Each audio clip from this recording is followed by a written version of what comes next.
कभी कभी जिंदगी हमें याद दिलाती है life is really too short. हम छोटी छोटी बातों को इतना दिल पर ले लेते हैं कि मुस्कुराना ही भूल जाते हैं। कल की टेंशन, कल की गलतियां और आने वाले कल का डर। संस्कृत में एक भाव है अनित्य, मतलब सब कुछ टेम्पररी है।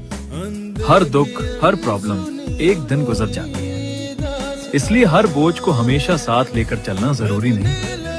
कभी कभी बस सांस लो, स्माइल करो और धीरे से मूव ऑन कर जाओ। क्योंकि जिंदगी का असली राज ये नहीं कि कितनी प्रॉब्लम्स थी, बल्कि ये है कि कितनी बार तुमने उनके बावजूद मुस्कुराना नहीं छोड़ा।